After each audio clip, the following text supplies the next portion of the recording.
이거 저 먹어도 되는 거죠? 네. 감사합니다. 제가 강대상에서 설교한 지가 되게 오랜만인 것 같아요.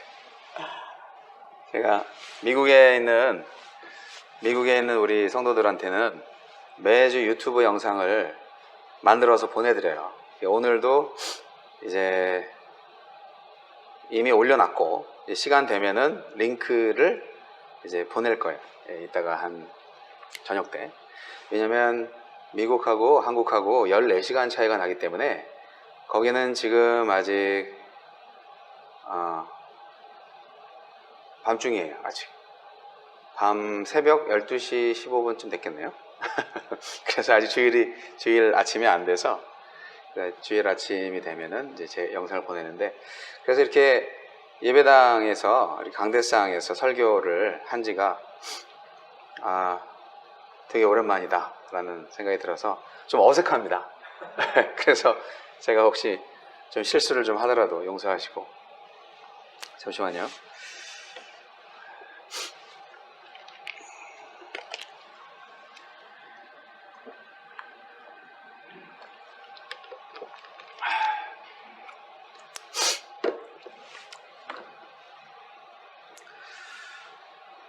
제가 선후배를 떠나서 여러분 참 복된 교회가 따로 있다라는 생각이 드는데, 저는 우리 백 목사님, 우리 그리스도 교회에서 가장 기도를 잘하시는 기도의 용사, 백 목사님임을 제가 알고 있습니다. 찬양하면은 둘째 가라면 서러워할 저지만 기도하면 제가 백 목사님 절대 못 따라갑니다. 네. 기도할 거리가 있다 그러면 모여서 기도합시다. 그리고 밤새고 그냥 우리 기도 잘하시는 그 모임이 있어요. 저는 그분을 너무 무서워서 근처에 가지도 못하는데, 거기에서 아주 강력한 리더십을 발휘하시면서 정말 그리스도의 교회 기도의 그 리더로서 지금도 존재감을 과시하고 계시다. 저는 그렇게 생각을 하고, 제가 찬양을 하고 설교를 하지만 기도는 제가 백 목사님한테 좀 배워야 되겠다. 항상 그런 생각을 하고 있습니다. 네. 이게 예배 시간에 통성기도 시간 있는 교회 별로 없어요. 네. 통성 합심기도 시간이 있어요. 우리 동대전 교회는. 네. 멋진 교회입니다. 잠깐 기도하시겠습니다. 거룩하시고 자비로우신 하느님 아버지, 우리의 모든 삶을 주관하시는 주님의 놀라운 사랑이 동대전 그리스도의 교회와 함께 하심을 믿습니다. 이 시간 부족한 종이 말씀을 전할 때 성령 하느님께서 꼭 전해야 할 말씀만 전달할 수 있도록 하여 주시고, 주님께서 역사하실 때 모든 회중의 마음속에 주님의 음성을 들을 수 있는 귀한 은혜의 시간이 되게 하여 주시옵소서. 예수님 이름으로 기도합니다. 아멘. 저는 미국에 13년 전에 초청을 받고 조지아주 아틀란타에 있는 새생명 침례교회라는 곳에 찬양 및 예배 교육 담당 부목사로 청빙을 받았습니다. 그 이전에는 제가 화곡그리스도교회 부목사로 있었고요. 그때가 2007년도였습니다. 화곡교회는 제가 2006년도 말에 사임을 했지만 2007년도 여름쯤인가 이렇게 가게 됐어요. 교단 상관없이 찬양 인도를 해야 된다, 그렇게 말씀을 하시고 그렇게 정식으로 청빙을 하셨기 때문에 주의 종이 어떻게 거부할 수 있습니까? 부르면 가야지. 어디든지 부르면 가야죠. 그래서 거기서 5년 한 4개월, 5년 5개월 정도 부목사 생활을 하면서 이제 아틀란타에서 이민 생활을 시작을 했고요. 그리고 나서 목사님이 바뀌셨어요. 그리고 제가 사임을 하게 됩니다. 개척을 했는데, 개척을 하고 또 어떤 다른 교회하고 또 합쳐서 함께 합동 목회를 하기도 하고. 근데 목회로 생계 유지가 안 되잖아요. 그래서 결국은 일도 좀 했습니다. 네, 일도 좀 해서 제가 택시 운전도 하고, 또 닭튀김 가게에서 이렇게 닭을 튀기는 일, 윙가게라고 하는데, 여기는 윙가게는 아직 없지만 그런 거를 이제 하기도 하고, 또 알라바마의 현대자동차, 현대모비스라는 공장에 노동자로 가서 일도 하기도 하고, 한 3년 정도 했던 것 같아요. 맨 마지막에 이제 아파트 페인트 좀 하다가 도저히 못해야겠습니다. 왜냐면 아파트 페인팅 하다가 사다리 올라가서 떨어져 죽을 뻔했거든요. 그래서 그때 하나님한테 기도했어요. 목회 전임 자리를 다시 돌려주시지 않으려면 차라리 저를 죽여주시옵소서. 그래서 뭐 그냥 홧김에 기도인데 하나님이 그 기도를 응답하셔서 11년의 애틀란타의 생활을 정리하고, 정리는 잘 안 됐죠. 제 아내의 반대를 무릅쓰고 메릴랜드로 이사를 가게 됩니다. 메릴랜드는 워싱턴 DC 북쪽에 있는 주입니다. 워싱턴 DC, 매일 뉴스에 나오는 백악관, 워싱턴 DC의 왼쪽에는 이제 서쪽에는 버지니아가 있고 북쪽에는 메릴랜드 주가 있어요. 그래서 저희 집에서 밤에 차 타고 드라이브 하면 그 백악관에서 커피를 마실 수 있습니다. 그 앞에서. 굉장히 가까운 지역이에요. 이민자들이, 이민 역사가 60년이 넘었고, 그 동네는 아틀란타는 한 40년 정도밖에 안 되는 것 같아요. 올림픽 했을 때 아틀란타에서 올림픽이 있었잖아요. 1992년인가? 그때 좀 많이 발전을 했지, 그전에는 조지아주가 어디 붙어있는지 아무도 몰랐을 거예요. 거기 소련 옆에 있는 그 그루지아 아니야? 스펠이 똑같거든요. 근데 이제 어쨌든 조지아에서 저희는 11년 살았고, 저희 딸이 둘 있는데 거기서 이제 초, 중, 고, 대학원까지 우리 큰애는 그렇게 공부를 해서 지금은 졸업하고 시집가고 취직해서 잘 삽니다. 그리고 이제 막내 둘째 딸은 대학은 이제 딴 데로 갔어요. 대학은 이제 보스턴 옆에 있는 리즈디라는 미술대학에 가서 거기서 이제 자기 할 거 하고, 거기서 또 신랑을 만나서 그곳에 지금 살고 있습니다. 그래서 저희 둘째 딸은 조지아에 살고, 첫째 딸은 조지아에 살고, 둘째 딸은 저 위에 로드 아일랜드라는 그런 주에서, 프로비던스라는 도시에서 살고 있습니다. 감사하게도 신랑이 국산이에요. 한국인 만나는 게 얼마나 힘든지 여러분, 2세들 이렇게 살다 보면 상상을 못 하시겠지만, 왜냐면 백인하고 이렇게 사귀었던 적도 있어요. 중국인하고 사귀었던 적도 있고요. 그래서 흑인이 아니라서 좀 그래도 좀 낫지 않냐? 아빠, 인종차별하면 안 되지. 뭐 이렇게 얘기하면 뭐 할 말 없는 거죠. 그래서 결국은 교회에서 다들 이제 만나가지고 보니까 다 국산으로 만났어요. 그래서 얼마나 감사한지. 일단 한국말이 좀 통하고, 네, 큰아이 신랑은 국산이긴 한데 말은 영어밖에 못하고, 이제 작은 애는 한국말을 잘해요. 그래서 참 감사하고, 제가 왜 이런 사변적인 얘기를 자꾸 해드리냐면, 미국 가가지고요, 말만 들었던 이민 생활이요, 말로 표현이 안 된다는 거예요. 문화가 다르다는 거예요. 목회도 달라야죠, 당연히. 선교도 달라야 돼요.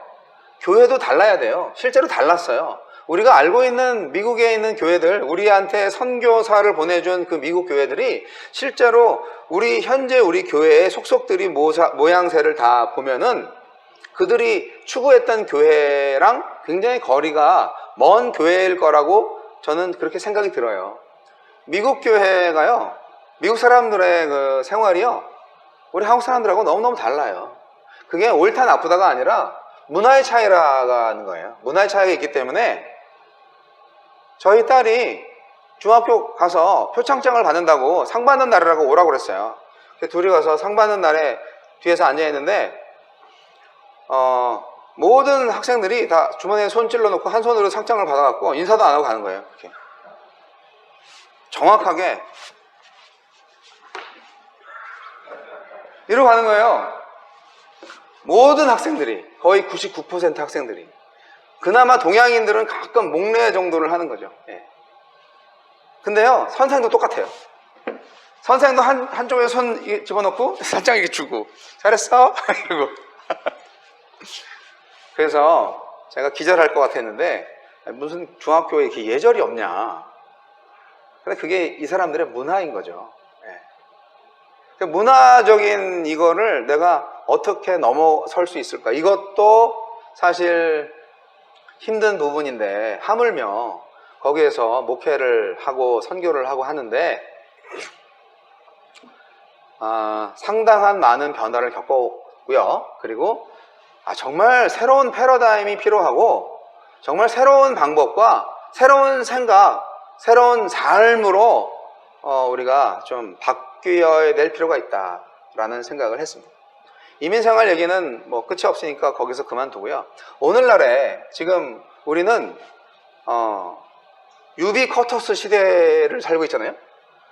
모든 게 다 디지털화되어 있잖아요. 그래서 5년 전 아니다 한 17년 전쯤 됐을 때부터 스마트폰이 생겼나요? 예배당에 그 스마트폰 만지작 하고 있는 성도들 보면 목사님들은 부하가 치밀어요. 설교를 안 듣고 예배 시간에 뭐 하는 거야 도대체? 성경을 또 안 들고 오네? 요즘은 그런 말 하면 안 돼요. 휴대폰에 다 성경 찬송이 있어요. 저도 그래서 오늘 안 들고 왔어요. 이게 얼마나 편한지 몰라요. 여기에 성경 찬송 다 있어요. 그냥 누르면 다 나와요. 그리고 이제 목사님이 무슨 말씀하시나 저 단어가 뭘까 그러면 검색하면 다 나와요. 사전에. 하나의 컴퓨터거든요 이게. 하나의 휴대용 컴퓨터를 갖고 다니는 거예요. 그래서 예배 시간에 휴대폰 본다고 뭐라고 할 수가 없어요. 뭐라고 하는 건지 아니면 성경을 보는 건지 내가 알 수가 없거든. 그렇죠? 그런 시대를 살고 있기 때문에 우리가 그들의 삶을 이해하지 못하면 그들을 전도하지도 못할 뿐더러 말씀으로 양육, 삶의 변화, 비전? 힘들어요.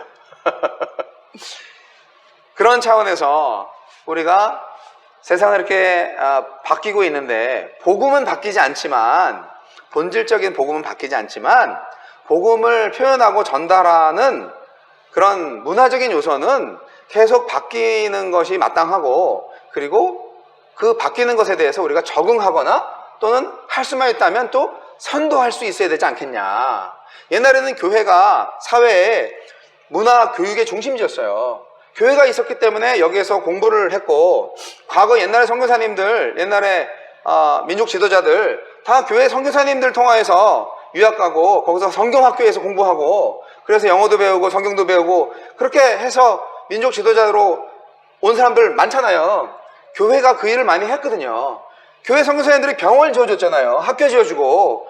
그 당시에는 교회가 우리의 어떤 삶의 사회의 견인차 역할을 하고 신문화를 만들어내고 이끌어가는 그런 리더십을 충분히 발휘했는데 요즘 어때요? 그건 정부에서 다 하고 있어요. 교회는 요즘 세상으로부터 걱정거리가 되었어요. 민폐를 좀 끼치지 않기를 바란다고. 그리고 지금은 교회가 이제 욕을 먹죠. 아니 왜 이 시국에 저렇게 부득불 또 모여야 돼? 하면서 이제 째려봅니다 사람들이. 아니 저 코로나 전염이 교회만 있는 게 아니잖아요. 사우나에도 있고 뭐 스포츠센터도 있고 다 있는데 교회에 대해서는 그렇게 욕을 하죠. 왜 그럴까요? 그것은 예수 믿지 않는 사람들도 기독교와 교회에 대해서 기대를 하고 있기 때문이에요. 기대감이 있기 때문이에요. 아까도 어려운 분 한 분 오셔서 좀 도와달라고 했을 때 참 선뜻 목사님과 또 권사님 이렇게 도와드리는 모습, 예의 바르게 웃는 모습으로. 근데 그것은요 우리 동대전 교회가 살아있다는 증거예요. 이거 간단한 거지만, 별거 아닌 것 같지만, 교회에 가면 뭔가 도움을 얻을 수 있다라고 기대를 하고 오는 사람이 있다는 거는 교회에 희망이 있다는 거잖아요. 그렇지 않나요? 교회 찾아오지도 않아요. 저 교회 가도 절대 아무것도 안 나와. 그러면 누가 오겠어요? 그러면 교회는 그 지역에 별로 도움이 안 되는 소음공해나 만들어주는 그런, 제가 볼 때는 참 덕이 안 되는 그런 거죠. 그래야 되겠냐고요. 참 시대가 많이 바뀌어가지고 30년 전에 30년 후에는 이런 세상이 될 거야 라고 누가 딱 말씀을 하시고 거기에 대해서 딱 이제 좀 보여주셨으면 저는 절대로 신학교 안 갔을 겁니다. 절대로 저는 목사 안 됐을 겁니다. 아유, 그렇게 힘든 미래가 있어? 이거 목사직이 이게 별로 안 좋은 직업이네, 이거. 미래가 없네, 이거. 그렇게 생각하고 안 했을 수도 있어요. 네. 그만큼 요즘 신학교, 신대원 다 미달이에요. 우리 모교도 마찬가지고요. 목사 되려고 한 사람이 없어요. 신학교들 다 문 닫고 있고요. 전반적으로 미국도 그렇고 교회도 그렇고 한국도 그렇고 다 숫자가 급감하고 있어요. 실제적으로 숫자가. 근데 이게 하나님의 뜻이겠냐 하는 거예요. 이게 하나님이 기뻐하시겠냐 하는 거예요. 그럼 어떻게 해야 되냐? 그래서 해답이 될 수 있는 한 가지를 오늘 말씀드리려고 합니다. 잘 왔죠? 네. 감사합니다. 참,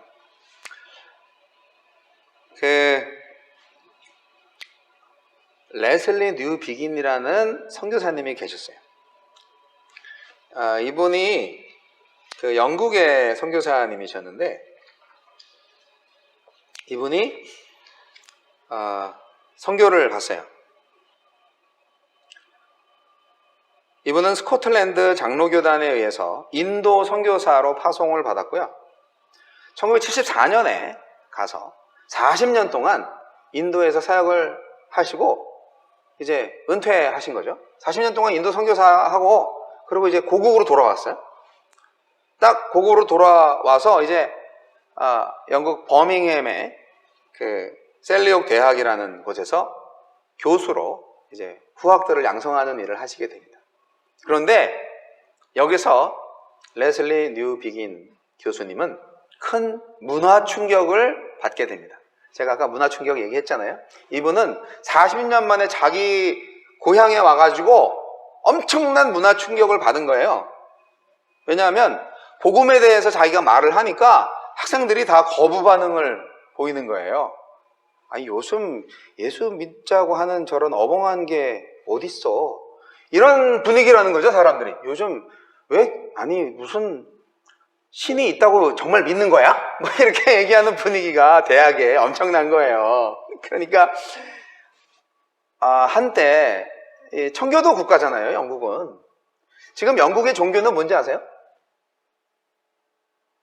원래 청교도예요. 원래 청교도 신앙이 있었고 그래서 성공했는데 영국의 종교는 제가 볼 땐 지금 기독교는 아니고요. 그렇다고 뭐 모슬림은 아니고요. 영국의 종교는 저는 축구라고 생각합니다. 축구장에 한번 가보십시오. 요번 코로나라서 그렇지 축구에 다 목숨 걸고 삽니다. 거기 분들. 축구하면 뭐 그냥 너도 나도 축구가 하나의 종교예요. 축구에 목숨 걸어요. 스포츠가 사람들을 지배하고 있어요. 스포츠 권력이 있어요. 스포츠 선수들 엄청난 연봉을 받잖아요. 손흥민도 엄청난 연봉을 받는 사람 중에 하나죠. 네.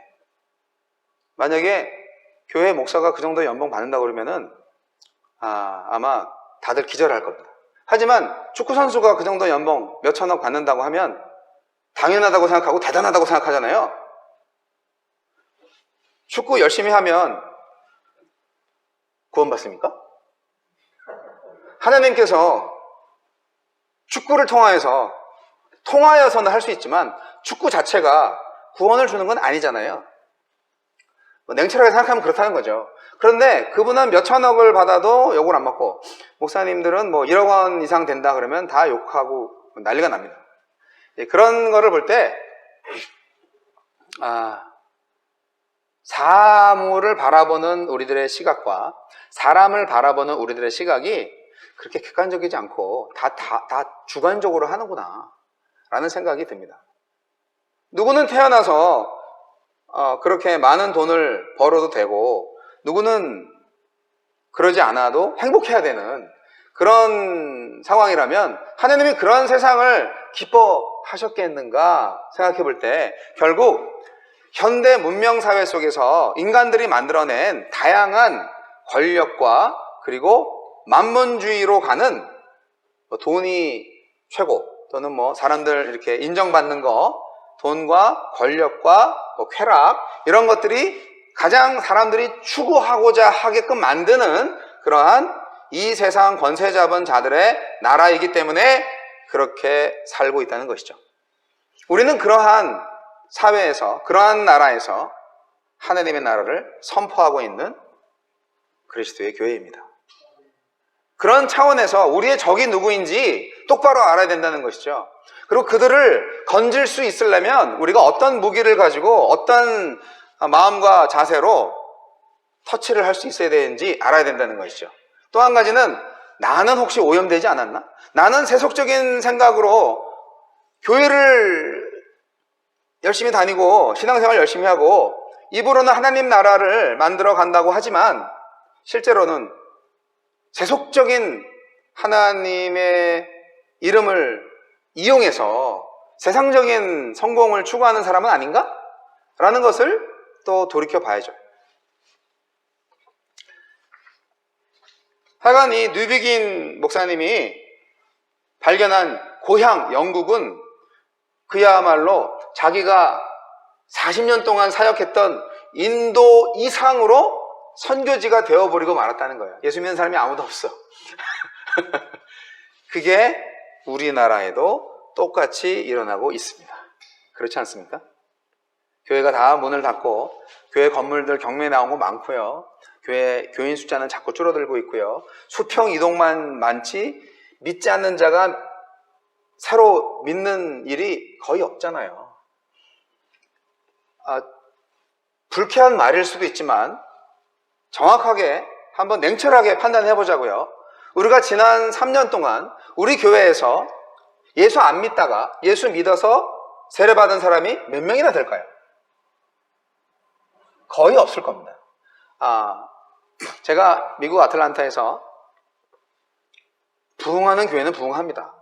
미국도 다 문 닫고, 옛날 교회들은 다 문 닫고 무덤만 즐비한 교회들, 원래는 교회가 무덤이 앞에 있거든요. 미국 교회들은 땅이 넓어서. 그래서 그런 교회들은, 망하는 교회들은 다 이 부동산 팔고 다 축소하거나 아니면 다 위로 올라갑니다. 근데 새로 생긴 교회들 중에서 몇몇 교회들은 또 부흥하는 교회들이 있어요. 저희가 이제 첫 미국 교회에서 사임을 하고 나서 저희 아이들하고 잠깐 좀 쉼을 좀 얻자, 우리 미국 교회 한번 나가보자. 그래서 근처에 있는 교회를, 크로스포인트 커뮤니티 처치라는 교회를 갔는데, 교회 예배당이요 딱 들어가니까 새까매요. 위아래 싸그리 다 새까매요. 그리고 조명이 딱 켜지면 목사님만 딱 보여요. 그리고 뭐 라이브 콘서트로 만들었어요, 전체를.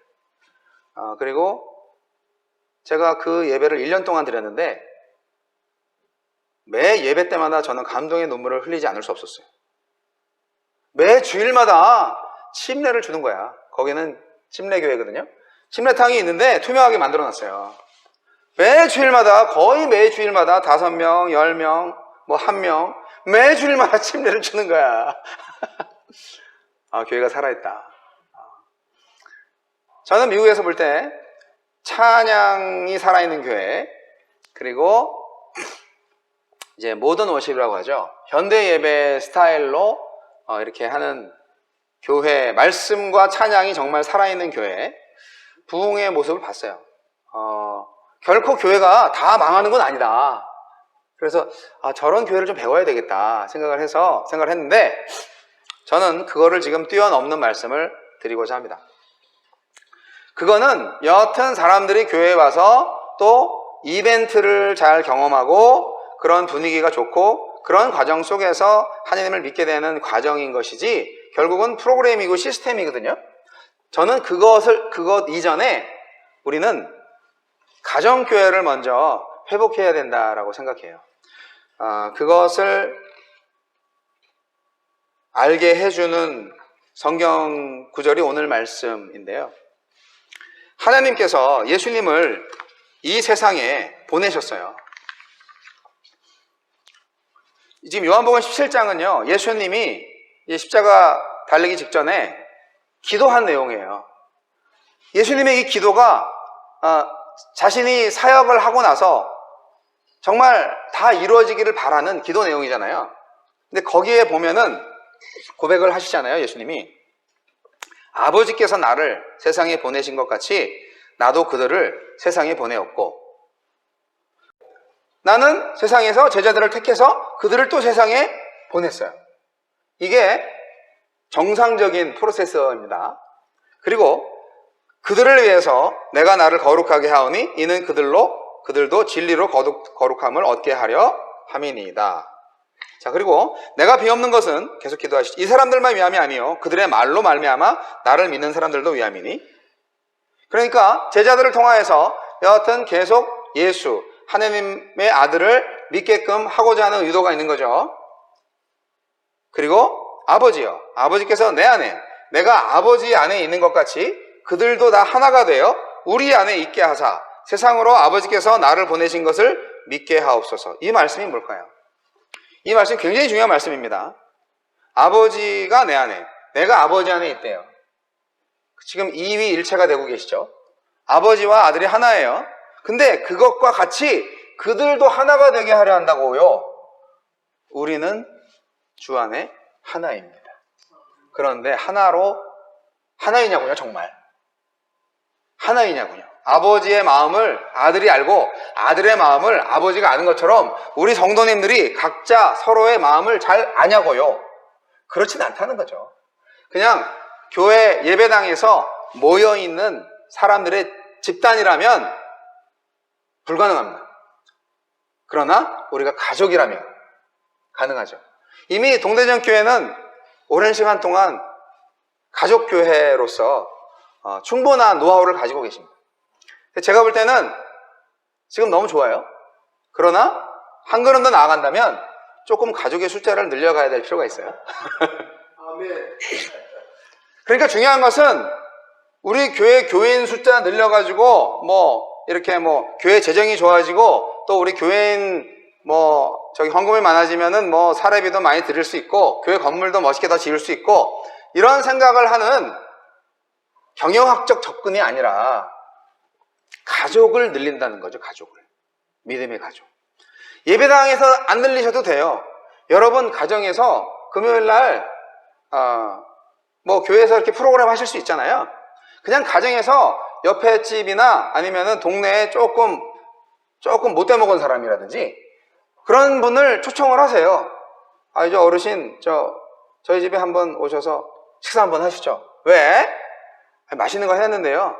어르신하고 같이 식사하면서 어르신 옛날 얘기도 좀 듣고 싶고 하면서 초청을 하는 거죠. 그렇게 집에 초청을 해서 같이 식탁 공동체를 통하여서 내가 교회인 것을 느끼게 해주는 겁니다. 이것이 오늘날 우리가 새롭게 접근해야 할 관계 전도의 구체적인 방법이 아닐까라는 생각을 하는데요. 왜 그래야 되냐면 레슬리 뉴비긴이라는 사람을 통하여서 만들어진 말이 미셔널 처치라는 말입니다. 사전에도 아직 안 나오는 말인데 선교적 교회입니다. 선교교회가 아니라 선교적 교회입니다. 근데 이 선교적 교회라는 말 자체는 좀 딱 맞는 말은 아니에요. 그런데 잘 보세요. 오늘날 선교사는 어디서 파송하죠? 교회에서 파송하죠. 교회의 선교적 속성이라는 게 교회가 선교사를 파송하는 게 아니고요. 교회 자체가 세상으로 파송된 기관이라는 거예요. 교회 자체가. 그래서 세상을 향한 사도적 리더십을 가지고 하나님의 통치를 증거하는 공동체가 바로 교회여야 합니다. 여러분, 우리는 세상 나라에 살고 있죠. 그러나 우리는 하늘나라 시민권자죠. 그러니까 하늘나라 시민권을 가지고 있으면서 다리는 세상에 살고 있어요. 얼마나 힘들겠어요. 하늘나라의 법칙대로 살아야 되는데 살아야 되는 이 땅은 세상이에요. 그러니까 하늘나라 법을 가지고 세상에서 살기 너무 힘들지 않으세요? 네, 너무너무 힘들어요. 근데 그게 우리 기독교인의 운명이에요. 하나님이 새 예루살렘으로 오시지 않는 한 그때까지는 그렇게 사셔야 돼요. 근데 기독교인이 되고도 갈등이 없는 사람들이 있어요. 그분들은 세상과 벗되어 사는 분들이고요. 갈등이 있어야 정상이에요. 왜냐하면 하나님의 나라를 말하잖아요. 누가복음에서도 보면 하나님의 나라를 얼마나 많이 비유로 말씀하세요. 누룩과 같다, 뭐 큰 겨자씨 나무와 같다, 뭐 등등 굉장히 많이 말씀하시는데 하나님의 나라가 뭐예요? 결국 하나님의 통치가 있는 나라예요. 교회는 하나님이 다스리는 곳이에요. 저와 여러분이 하나님 말씀대로만 순종하는 사람들이라면 하나님의 백성이고요. 하나님의 말씀대로 순종하지 않는다면, 말과 행동이 다르다면 아닌 거죠. 그게 이제 이율배반적인 면이 너무 많이 있어요, 우리 사람들한테. 그게 중세교회 때문에 만들어진 잘못된 전통입니다. 교회는 건물이 아닙니다. 그러나 교회 가자 그러면 건물을 딱 연상하게 되죠. 3세기 이후로 건물이 지어졌고요. 초대교회 때는요, 건물을 교회라고 전혀 상상하지 않았어요.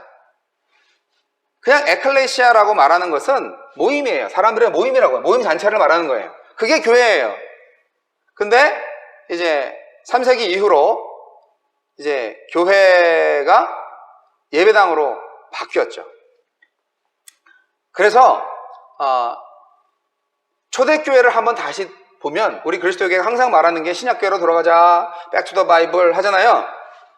그런데 신약교회로 와보니까 교회는 사람이었던 거예요. 왜냐하면 그들은 어디서 모였게요? 다 가정에서 모였어요. 안디옥 교회 그 이후에 기념물로 이렇게 지은 거죠. 신약 성서 시대에는 1세기 때는요, 교회 예배를 위한 건물이 없었어요. 다, 야, 너네 집이 좀 크니까 거기서 좀 모이자. 마가야, 너 다락방 크지? 거기서 좀 모이자. 기도 좀 하게. 그런 식으로 모였지 예배당을 따로 짓지 않았다고요. 제가 미국에 있으면서 교회가 왜 어려운가? 70~80%가 교회가 어려운 이유는 교회 건물 무리하게 지어놓고 그 할부금 내느라고, 은행 융자 갚느라고 목사님 사례비도 못 줘, 뭐 공과금도 못 내, 뭐 이러고 교회 프로그램 할 수가 없어요. 그래서 또 예배당 그릇 지어놓고 또 다른 그 멕시칸들 교회 예배당 빌려주고 뭐 이렇게 해서 건물 유지하느라고 정신이 없네. 아니, 처음에 건물 지을 때는 사람이 많았대. 근데 좀 시간이 지나니까 교인이 줄어들었대. 그래가지고 지금 아주 힘들대. 근데 그때 몇 명이었는데요? 그때 뭐 한 100에서 150명 모였대나? 근데 지금 교회 예배당은 350명 모일 수 있는 건물을 지어놨거든요. 그러니까 무슨 생각하신 거예요, 결국? 예배당을 멋있게 지어놓고, 우리는 지금 10명밖에 안 되지만, 한 1000명 모이는 건물 지어놓고, 광고 열심히 하고, 아주 멋진 찬양팀 이렇게 해놓고, 광고하고 그러면은 사람들이 교회에 올 거야. 이거는 거의 회사 마케팅 수준 아니에요? 저도 그렇게 목회를 하려고 했던 적이 있었답니다. 그거는 성경적인 방법이 아니라는 것입니다. 그렇게 해서 부흥한 교회들이 많아요. 그러나 그것은 부흥도 아니고 교회도 아니에요. 그냥 집단이지. 그래서 오늘 성경에서 나온 것처럼 아버지와 아들이 하나 된 것처럼 우리가 하나가 되었는가? 성령으로 우리 하나 되게 하셨잖아요. 그래서 아버지여 내게 주신 자도 아니다. 곧 내가 그들 안에 있고 아버지께서 내 안에 계시어 그들로 온전함을 이루어 하나가 되게 하려 함은 아버지께서 나를 보내신 것과 또 나를 사랑하신 같이 그들도 사랑하신 것을 세상으로 알게 하려 함이로소이다.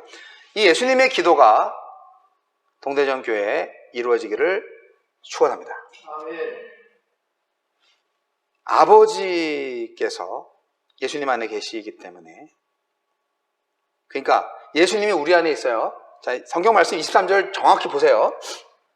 내가 그들 안에 있고, 그러니까 우리들 안에 있다는 거죠, 예수님이. 그리고 아버지께서 내 안에 계시니까, 결국 예수님이 우리 안에 있으니까 하느님도 우리 안에 계신 거죠. 그리고 그들로 온전함을 이루어 하나가 되게 하려 함은, 왜 하나가 되게 하셨냐고요? 왜 교회로 만들으셨냐고요? 왜 에클레시아로 모이게 하셨냐고요? 아버지께서 나를 보내신 것과 또 나를 사랑하신 같이 그들도 사랑하신 것을 세상으로 알게 하려 함이니이다. 이것은 하나님께서 우리들을 얼마나 사랑하시는지를 세상이 알게끔 하게 하려고 그렇게 부르셨다는 거예요. 그리고 또 보내셨다는 거예요, 세상으로. 아니, 그러면 우리는 맨날 마태복음 28장 18절로 20절 말씀 열심히 외우고 나가자, 복음 전하자, 그러기만 했는데 그것만 능사는 아니네요 라는 생각이 들지 않습니까? 오늘날에 꼭 필요한 전도는 관계전도입니다. 그리고 한 사람의 생명이 탄생된다는 것은 하나의 가족이 탄생하는 것과 같습니다. 한 생명이 잉태하는 것과 같습니다. 아기 낳으신 분들, 우리 여성노님들 아기 낳을 때 얼마나 힘드셨어요. 남편들은 잘 몰라요. 그런데 그 한 사람 한 사람 낳을 때 해산의 수고를 하는 것처럼 예수 믿는 사람 한 사람 만들 때 얼마나 힘드냐고요. 근데 그렇게 해산의 수고를 하는 것이 사도 바울의 사역이었고 예수님의 사역이었다는 거예요.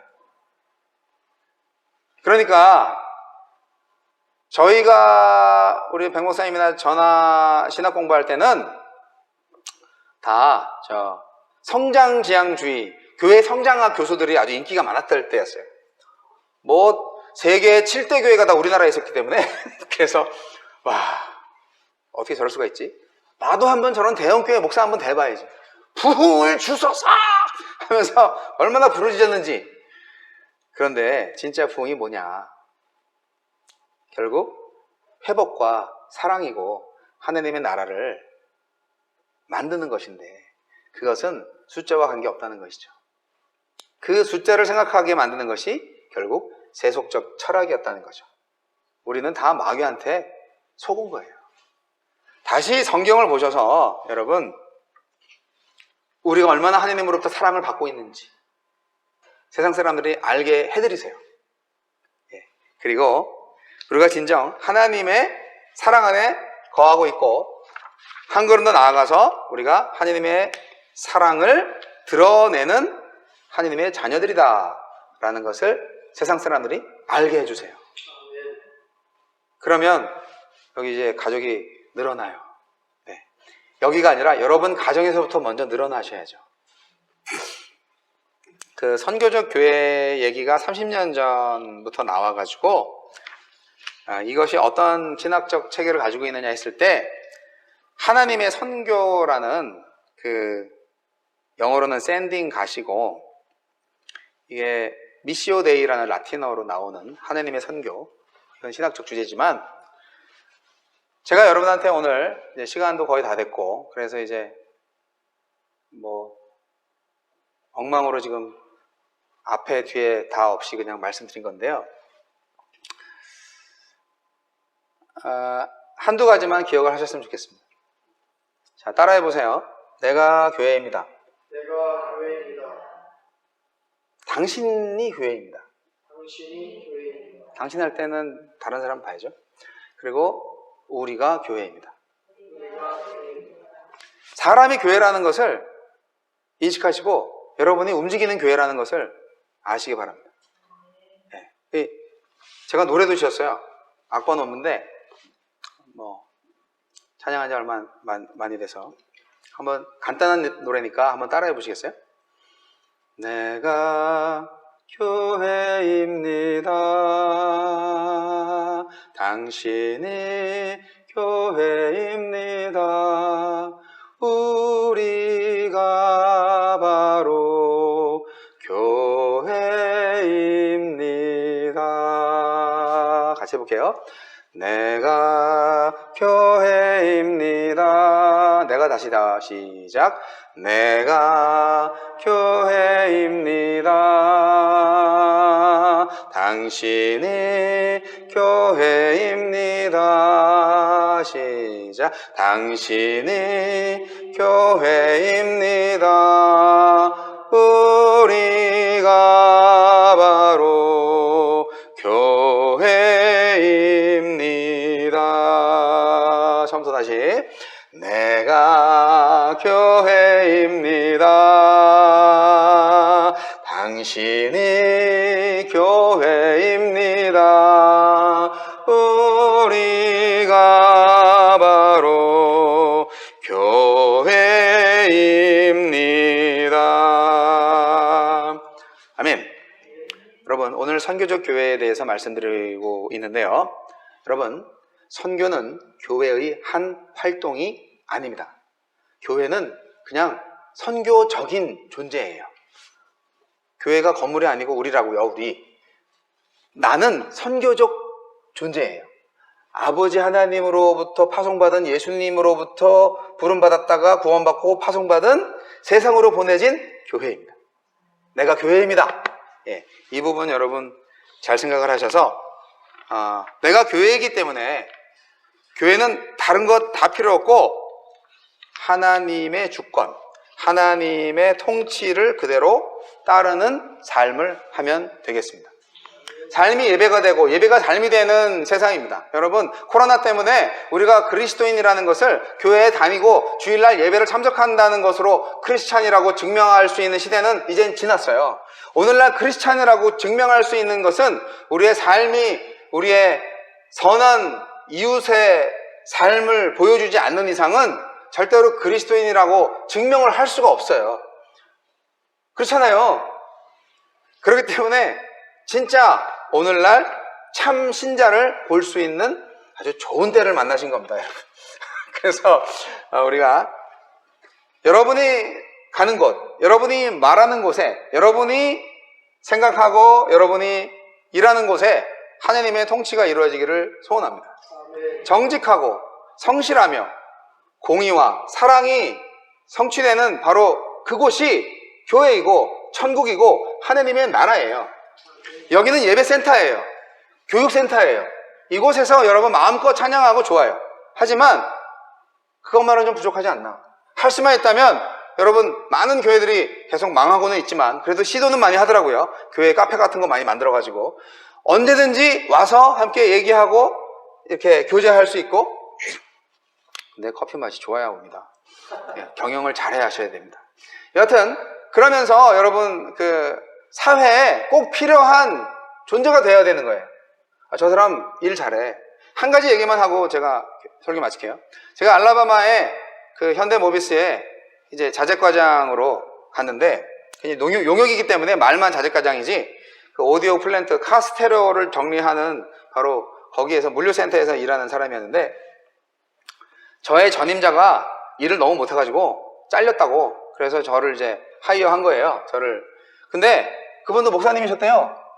그래가지고 아니 목사님인데 왜 이렇게 일을 잘 못하셨냐고.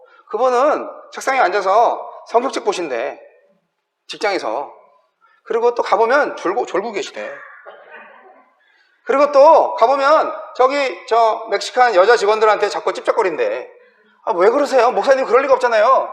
제가 내용을 알아보니까 전화번호 따고 주일날 우리 교회 오세요. 전도하는 거였어. 목사님이 뭘 하겠어요. 하지만 직장에서 그러면 안 되지. 회사에서 그러면 안 되죠.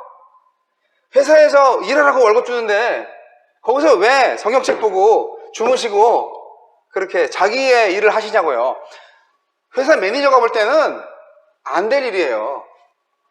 그래서 제가 면접 보고 이제 들어갔는데 거기 슈퍼바이저가 목사님이시라면서요? 예, 뭐 잘못했나요, 제가? 이렇게 말씀하시더라고. 그러면서 그 전임자가 이렇게 해서 잘렸다. 좀 잘해라. 저 열심히 했어요, 저. 예. 근데 두어 달 지나니까 저를 그렇게 말씀하셨던 그 슈퍼바이저도 장로님이셨더라고. 그래서 저를 일을 가르쳐 주시는 사수도 안수 집사님이셨고, 처음에는 긴가민가 하면서 다들 정체를 숨기고, 어쨌든 직장 생활 잘 해야 되니까, 자기들도 잘 못하면 힘들잖아요, 위에서 하니까. 또 이 현대 그 모비스 공장이 얼마나 스트릭한지 몰라요. 얼마나 엄격한지 몰라요. 그래서 제가 한 6개월 일했는데, 제발 그만두지 마시라고. 시급을 1달러 올려드리겠습니다. 제발 더 계세요. 그랬다니까요. 잘하지 않았나요? 이게 뭐냐면, 크리스찬은요, 세상에서 일을 잘 하셔야 돼. 여러분, 자녀 중에서 만약에 누가 몹쓸 병에 걸려가지고 지금 당장 입원을 하고 수술을 해야 된다고 가정을 해봅시다. 그랬을 때 신앙 좋은 돌팔이 의사한테 맡기겠어요? 불교 신자 아주 명의한테 맡기겠어요? 어떻게 하시겠어요? 그렇지. 수술을 잘해야지. 아무리 신앙이 좋다고 그래도, 교회 열심히 나가고 그래도, 장로님이라고 그래도, 아니 저술 돌팔이래. 그러면 어떻게 해? 그죠? 이거 신앙 문제 아니에요? 여러분, 하나님은 믿는 자와 안 믿는 자 모두의 통치자이십니다. 고레스 왕을 움직이셔서 바벨론 포로들을 회귀시켰던 하나님이신데, 불신자들도 하나님이 통치하신다고요. 그리스도인은 세상에서 가장 성실하고 멋진 사람, 닮고 싶은 사람, 존경하는 사람, 굳이 직장에서 복음전도 안 하셔도 그냥 존경을 받으시면 됩니다. 정직하게, 성실하게. 바로 그곳에 하나님의 통치가 있고 하나님이 나를 얼마나 사랑하시는지 내가 그게 일을 잘하는 이유야. 딱 이렇게 한번 얘기해주면, 아, 그러셨어요? 그렇게 하면서 감동을 얼마나 많이 받지 않을까요? 이러한 생각들을 많이 해봅니다. 살아가는 동대전 교회 성도 여러분, 기도의 용사 우리 백 목사님과 함께 멋진 빅 패밀리를 이루셔서 선교적 교회가 되시고, 그리고 선교적 사명을 온전히 잘 감당하셔서 여러분의 가정과 사회에 하나님의 통치가 항상 이루어지고, 나를 얼마나 하나님이 사랑하시는지 알아? 이렇게 드러낼 수 있는 하나님의 빅 패밀리가 되기를 주님의 이름으로 축원합니다. 기도하겠습니다. 하나님 아버지, 우리를 보내신 아버지 하나님의 그 크신 은혜를 기억하며 감사와 영광을 돌립니다. 이 부족한 자를 이 세상을 향한 구원의 도구로 사용하시다니요. 주여, 바른 방법으로 주님의 바른 의도를 갖고 정말 하나님께서 나를 얼마나 사랑하시는지, 하나님을 믿는다면 정말 하나님의 통치에 나의 모든 인생을 맡겨버린 주님 말씀에 순종하는 자로 살게 하여 주옵소서.